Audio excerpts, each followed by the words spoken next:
Bom dia.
Cadê os colegas, Pedro?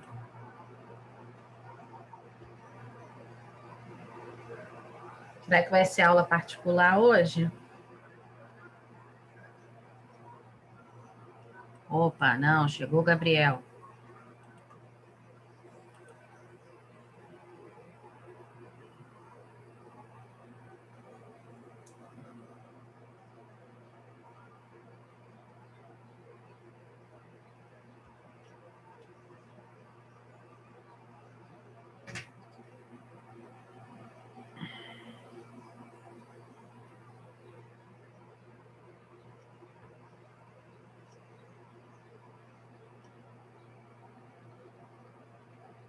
Olá, Gabriel, tudo bem? Bom dia, professora. Tudo bem? Bom dia. Vamos esperar mais um pouquinho para ver se o pessoal se anima.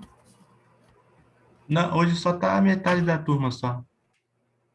É mesmo? Muita gente pensou que não ia ter aula por causa da vacina dos professores. Achou que não ia nem ter presencial e nem online.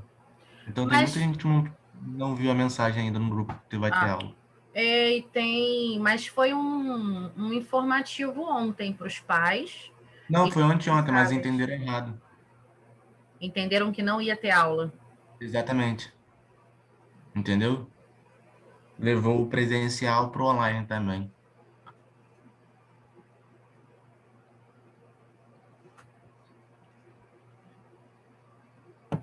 Quem mais apareceu hoje na aula? Eu não sei, eu não sei todos os nomes, mas acho que tem 6 ou 5 pessoas que estão vindo toda hora, em todas.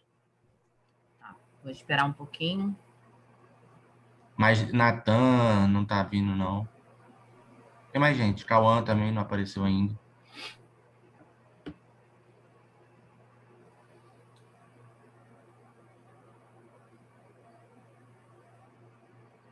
O Enzo daqui a pouco entra aí.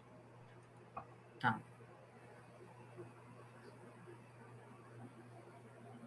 Tô dando uma olhada aqui no Instagram, né? Entre os intervalos, a galera toda vacinando, os colegas. Muito legal.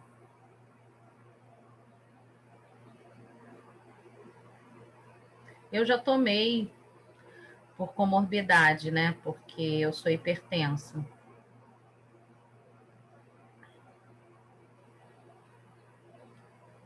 Aí eu tomei já tem um tempinho.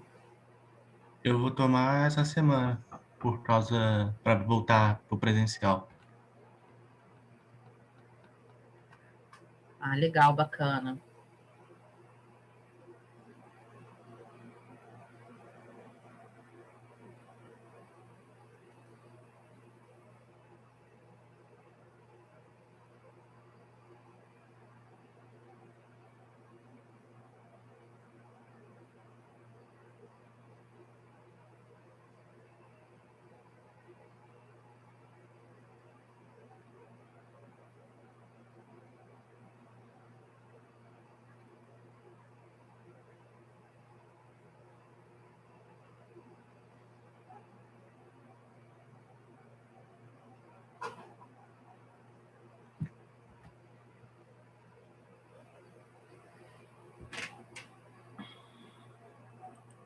Bem, eu vou começar a fazer uma introdução aqui.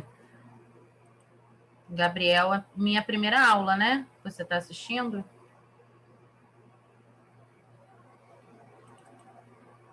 Sim, eu voltei agora só. Uhum. Bem, a gente está falando,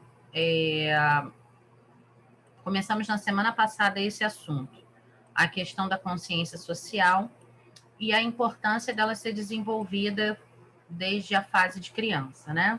Então, falamos um pouco sobre a questão da empatia social. Esse texto ele está lá na plataforma, na aula 14. E aí eu coloco, hoje é a aula 15, aí eu vou e coloco qual é o texto, no caso esse aqui é a continuação, né, do texto da aula 14, e hoje a gente começa a partir do tratamento social, tá? Então, falamos um pouco, e agora na terceira série do ensino médio, depois você pode dar uma olhada nas aulas anteriores, porque a minha intenção é, através também das aulas de ensino religioso, conceituar vocês e abordar alguns assuntos que podem ser temas para o Enem, assuntos que são bastante relevantes ao nosso dia a dia, algumas classificações, conceitos, nomenclaturas, né? Então, nós falamos, no assunto anterior, a gente falou sobre a questão da violência e o tipo de violência, o que caracteriza cada tipo de violência também, né? E aí agora a gente vai entrar nessa questão do tratamento social.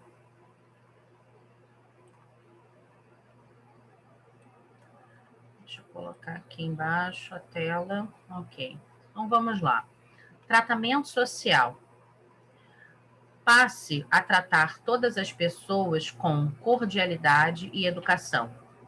Da mesma maneira, sem diferenciá-las pela sua condição social, educacional, sexual ou de gênero. As crianças já devem aprender isso na primeira infância, quando começam a se relacionar com os amiguinhos na escola, pois é quando elas começam a lidar com as diferenças.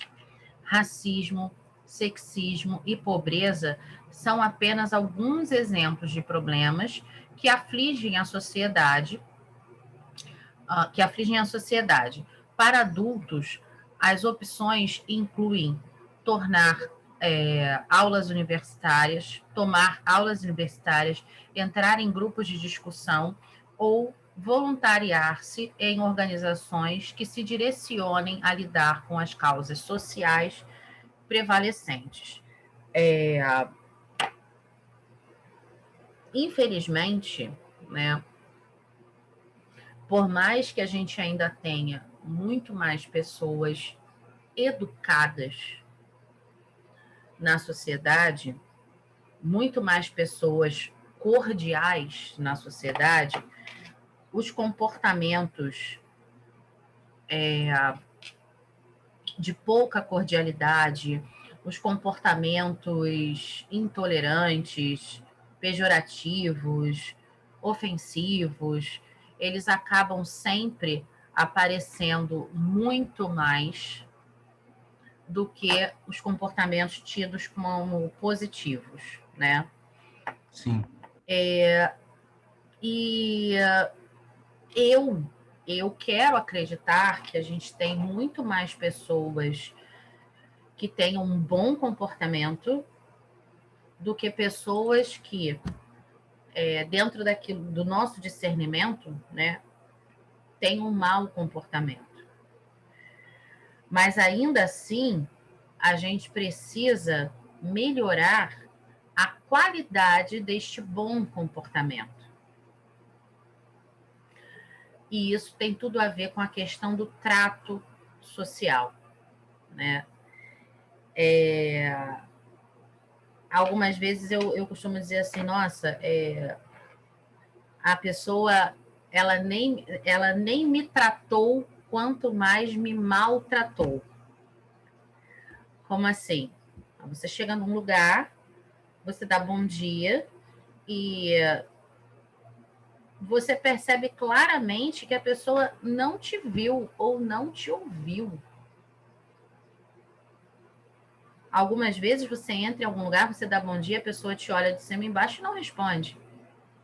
Eu considero isso como maltratar, né? No sentido do maltrato, da falta de educação, da falta de cordialidade. Em algumas situações também, a pessoa te responde de qualquer jeito, entre os dentes, com. Entre aspas, com a educação, entre aspas. Simplesmente pelo mínimo de educação, digamos Balançando assim. a cabeça. Exatamente, isso aí. E aí, né, fez diferença? A gente tem que levar em consideração, de repente, toda a bagagem que aquela pessoa está tendo de por que ela não responde, por que ela fala mal com você, por que ela não interage. Agora, a gente pode e deve, né, mudar o nosso tipo de relação social. Essa história que, eu não falo com estranhos, eu não costumo falar com pessoas com quem eu não conheço. Entendo. Isso funciona com criança, isso funciona com adolescente. Agora, entre nós adultos, a gente já tem o mínimo de discernimento de saber até onde a gente pode chegar, né? Para se proteger. Estou falando na questão da segurança. Mas também a gente sabe até onde a gente pode chegar para ser cordial, para tratar bem as pessoas, para ser gentil. Porque eu acredito que a gente está precisando muito de gentileza.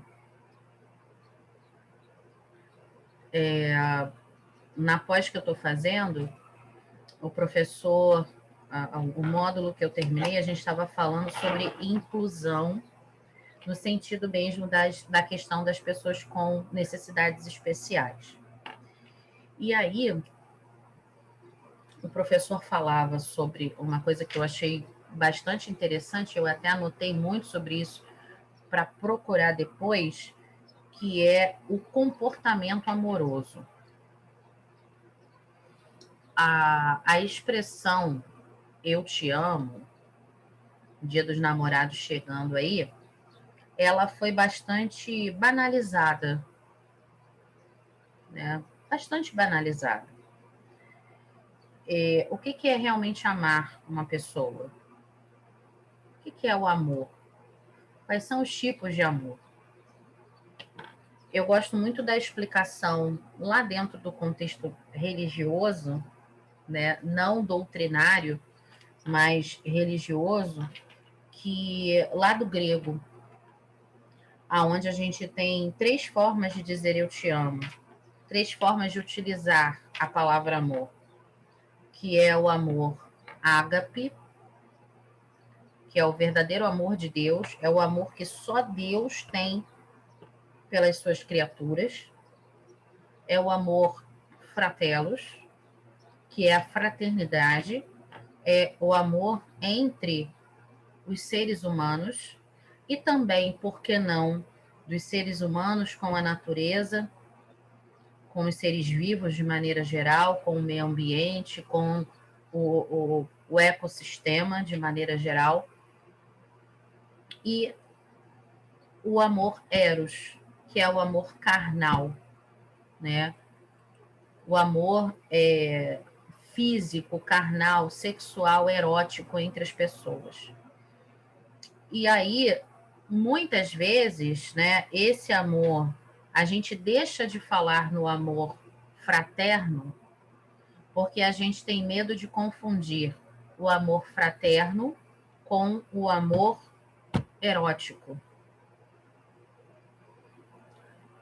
E a gente cai num tabu de dizer eu te amo para as pessoas, porque você pode ser sofrer bullying, você pode ser sacaneado, você pode ser sofrer preconceito, discriminação, porque você está dizendo eu te amo para alguém, mas você não está falando do amor erótico, né? Você está falando do amor fraterno. E aí, uma coisa que o professor falou que eu achei muito interessante é que realmente é muito difícil, né, você realmente amar uma pessoa.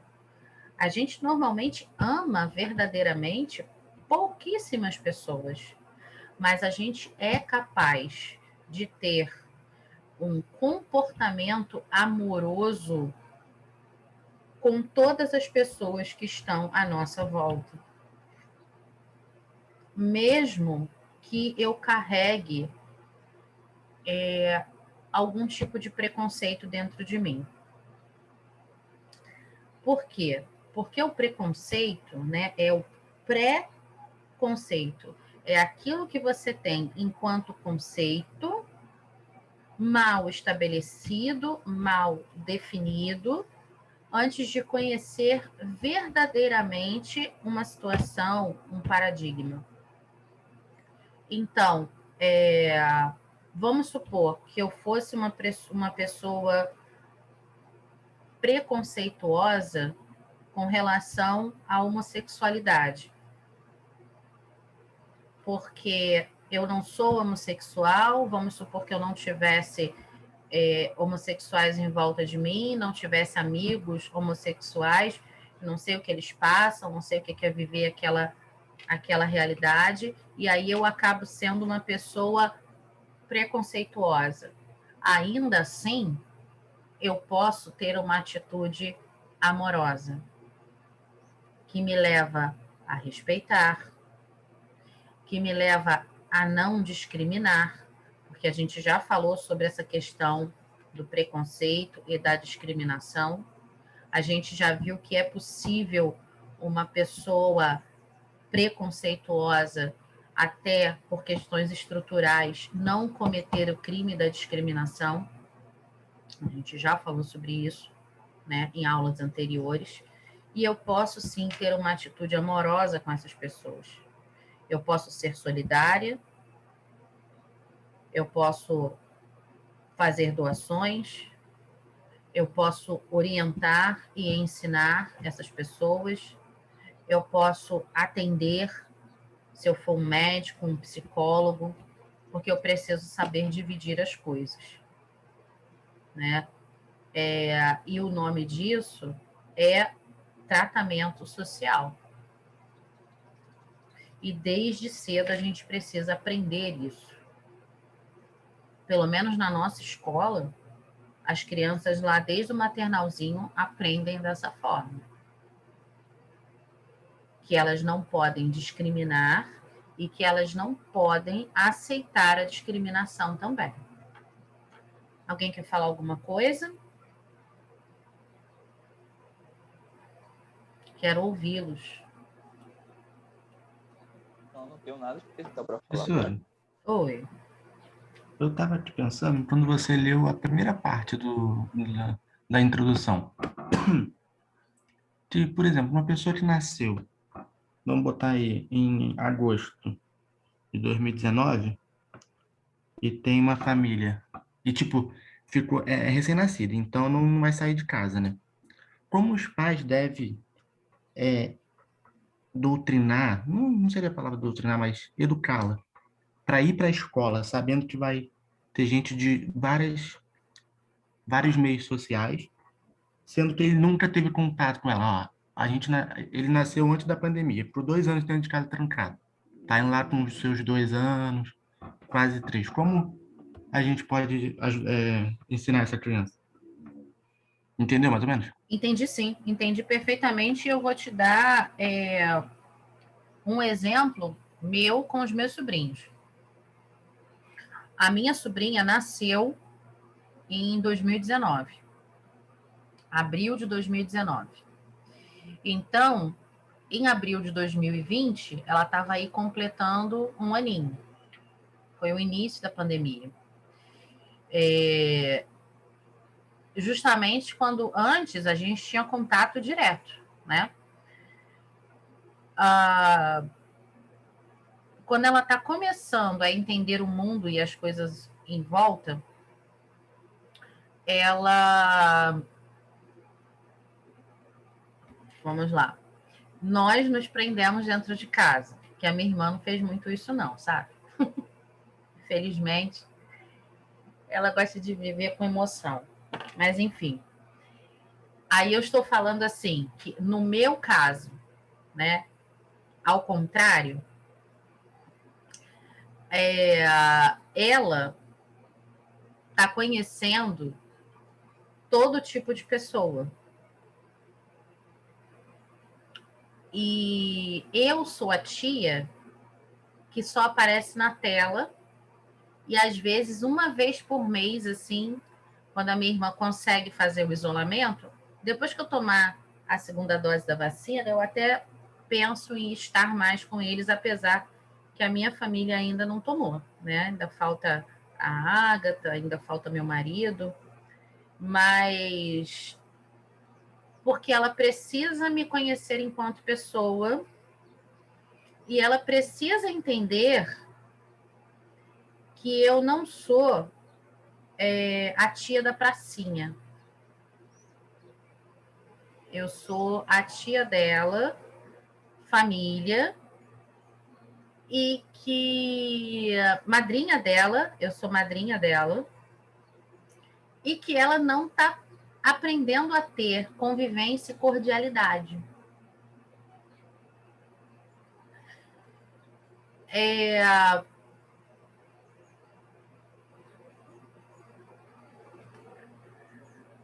E que a gente vai precisar resgatar isso de alguma forma. Né? Então, eu estou te dando um cenário ao contrário. Agora,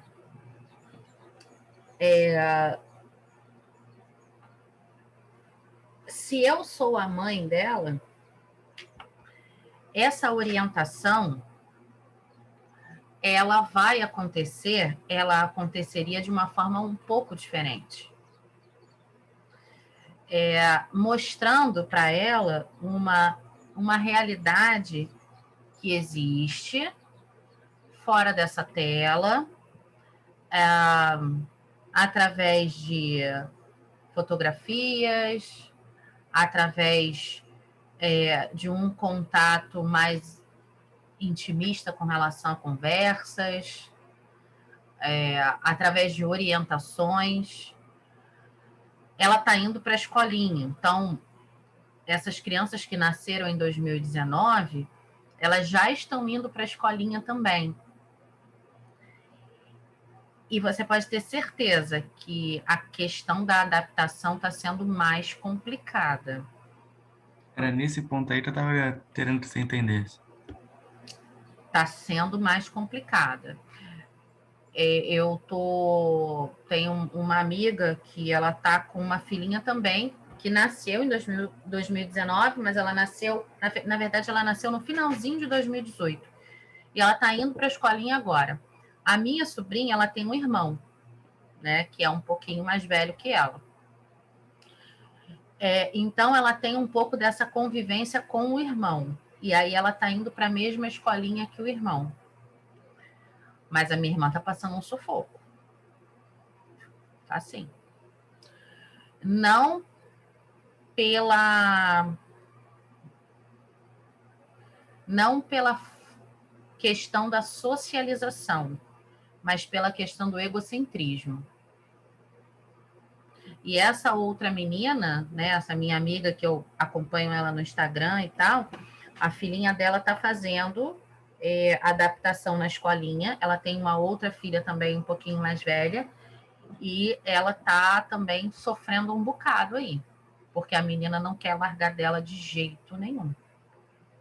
Praticamente, desde que nasceu, só convive com os avós e com o pai, a mãe e a irmãzinha. Vai ser mais complicado, Gabriel. Vai ser mais complicado. Mas dá tempo de recuperar esse isolamento aí. Agora, você quer ver uma coisa que eu estou percebendo muito mais? Assim, eu observo as crianças na escola, né? E às vezes eu paro para conversar com os pequenininhos ali, fico só, às vezes, só observando mesmo, num horário que eu tenha de intervalo. Eles estão desfazendo esse nó da questão do convívio de maneira muito mais fácil do que alguns alunos maiores. Eu trabalho na escola Padre Butinhá e eu trabalho numa outra escola também. E eu estou observando a mesma reação. Eu até brinco assim, gente, vocês estão de máscara, não é de mordaça. Falem. Porque algumas vezes a gente pergunta as coisas para vocês, né, no sentido geral, alunos, e vocês só respondem assim,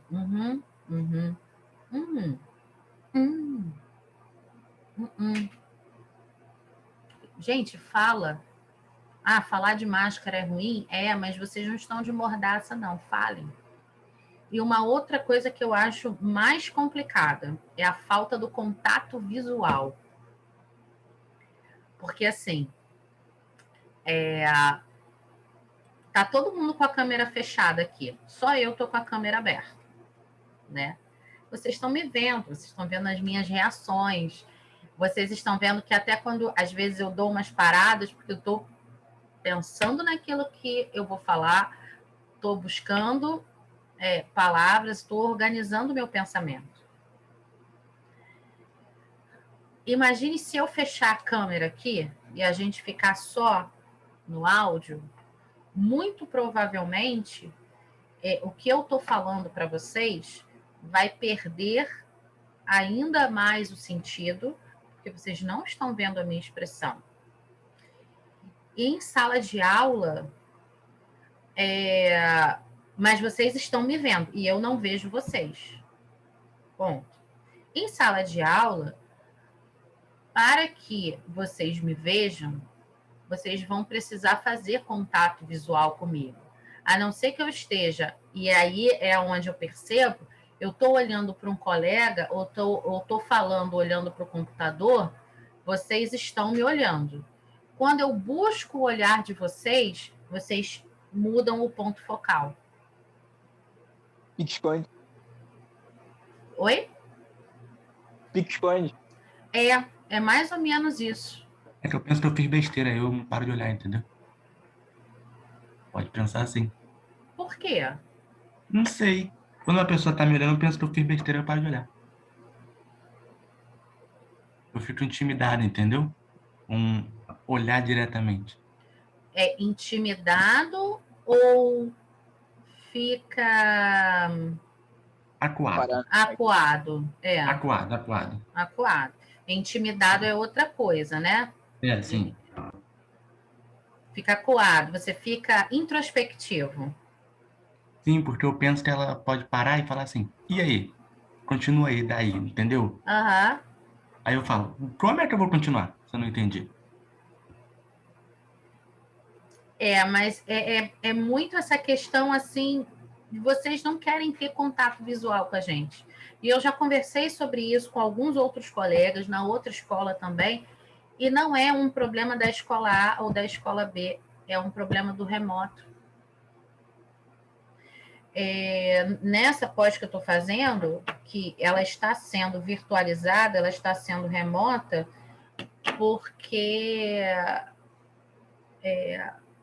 os professores ainda não tinham tomado vacina, a aula já era para ter começado desde o final de 2019, não começou, o ano todo de 2020 a coisa não aconteceu, e aí agora em 2021 a faculdade resolveu virtualizar 2 cursos para poder atender essas pessoas que estavam aí nessa fila de espera, né? E a gente tem que ficar com a câmera aberta. É obrigatório. Se você tiver que ficar com a câmera fechada, você tem que avisar o professor por quais motivos você está com a sua câmera fechada. E em algum momento, o professor pode te chamar, fazer uma pergunta e você tem que abrir a sua câmera para responder. Na escola fundamental 1, 2, ensino médio, a gente não pode fazer isso, tá? Mas no caso de uma pós-graduação, a gente é como se a gente assinasse isso no contrato, porque a aula ela é remota, virtualizada. Então, e aí a gente percebe o quanto é diferente também. As pessoas se arrumam, as pessoas procuram ficar numa postura adequada, procuram se vestir adequadamente. E isso aí leva também a assumir uma postura para participar da aula.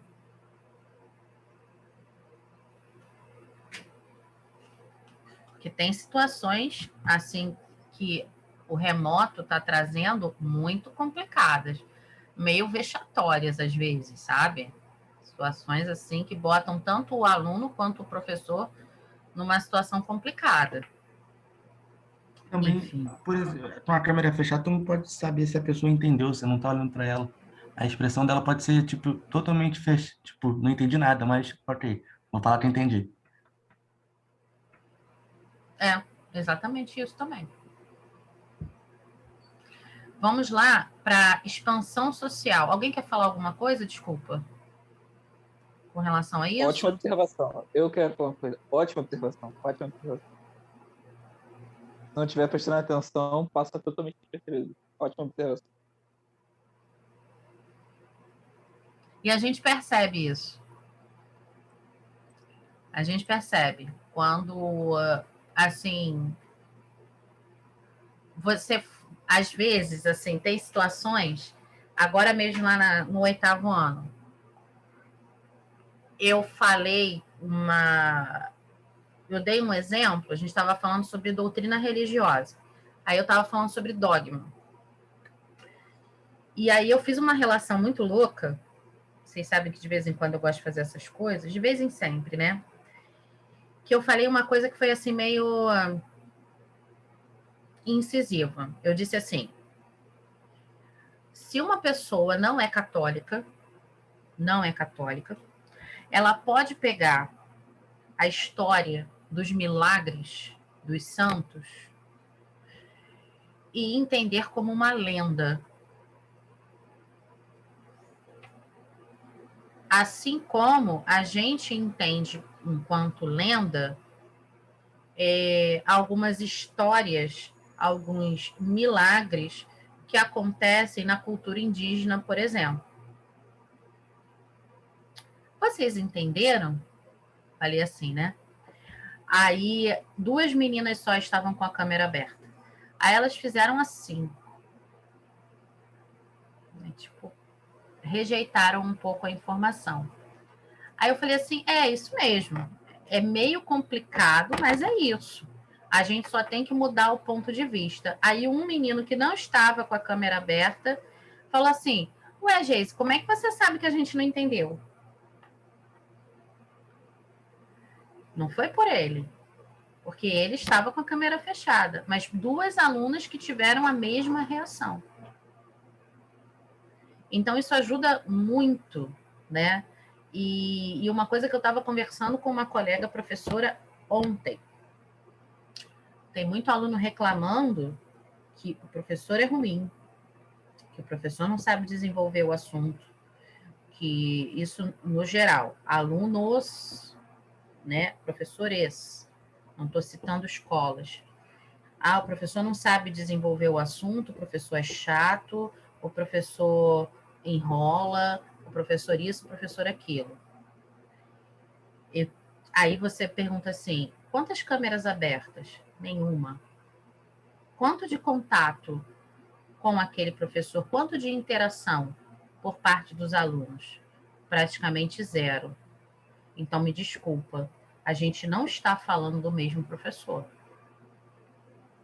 A gente está falando de um professor que está fazendo das tripas, literalmente, coração, para conseguir passar o conteúdo dele.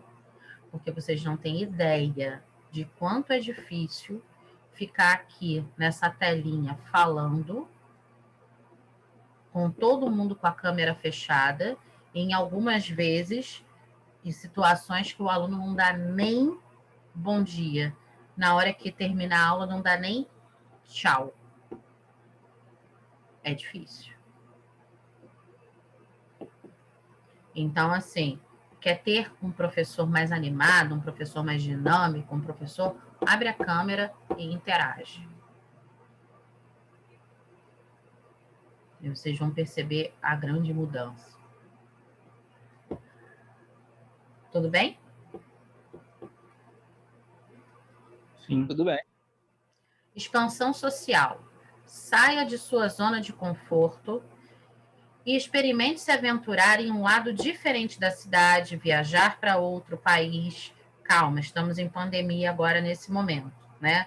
Então, digamos assim, procure ler sobre um lugar diferente da sua cidade, procure, mesmo que através da internet, conhecer outras áreas do seu país, outras culturas, outros povos, outros meios de vida, outros meios de subsistência. Né? Lá em geografia, quando a gente estuda agricultura de subsistência, é aquele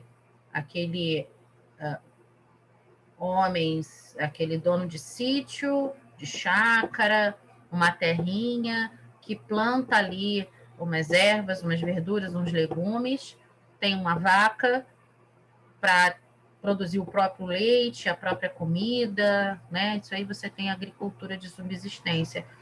Mas na grande cidade, o que mais a gente tem visto é uma economia de subsistência.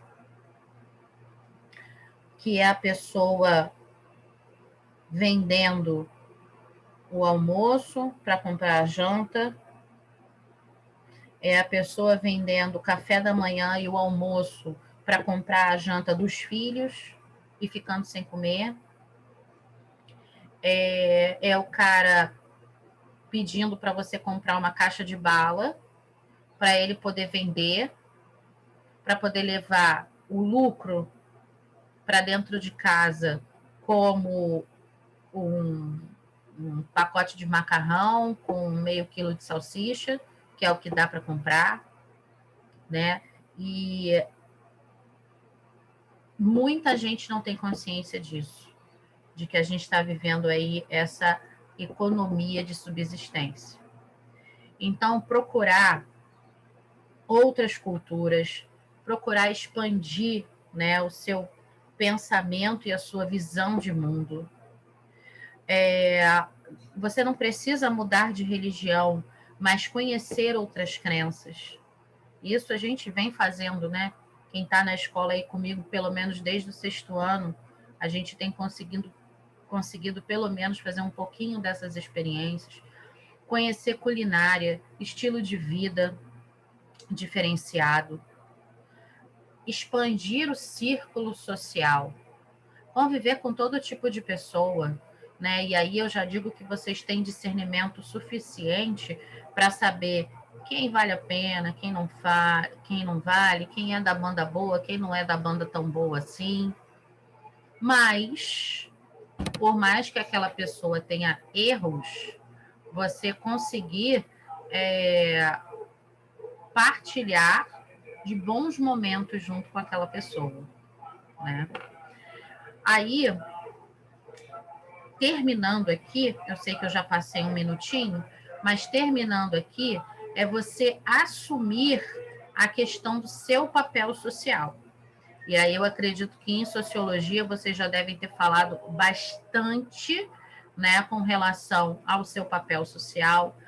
Ano passado, na segunda série do ensino médio, na primeira série do ensino médio, eu também coloquei bastante, principalmente lá em empreendedorismo, a questão da escolha da profissão que vocês vão fazer, que não é só para ganhar dinheiro, que vocês precisam entender o papel social de vocês e fazer alguma coisa pela nossa sociedade.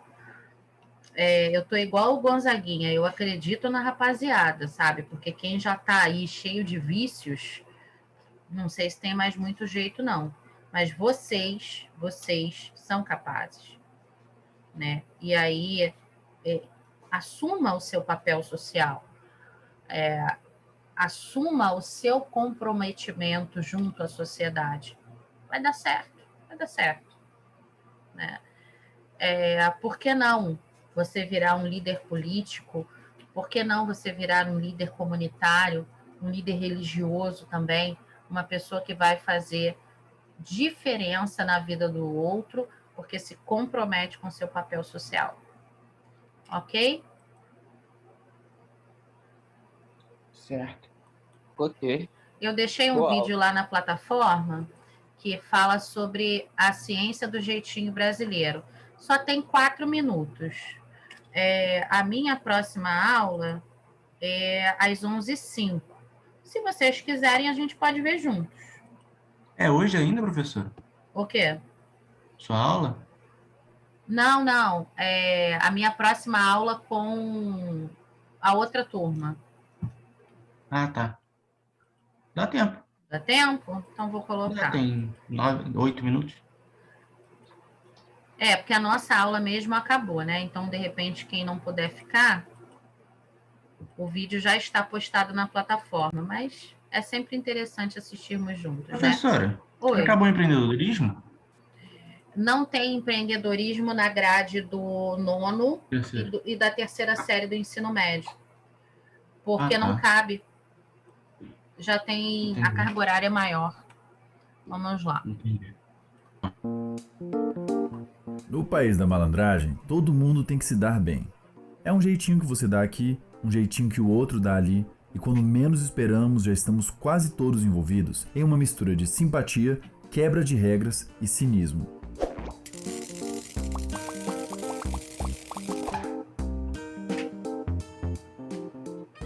O jeitinho brasileiro é um tipo específico de comportamento desonesto e se refere a uma ação voluntária que envolve o uso de criatividade, engano, empatia ou cordialidade para obter favores ou resolver problemas.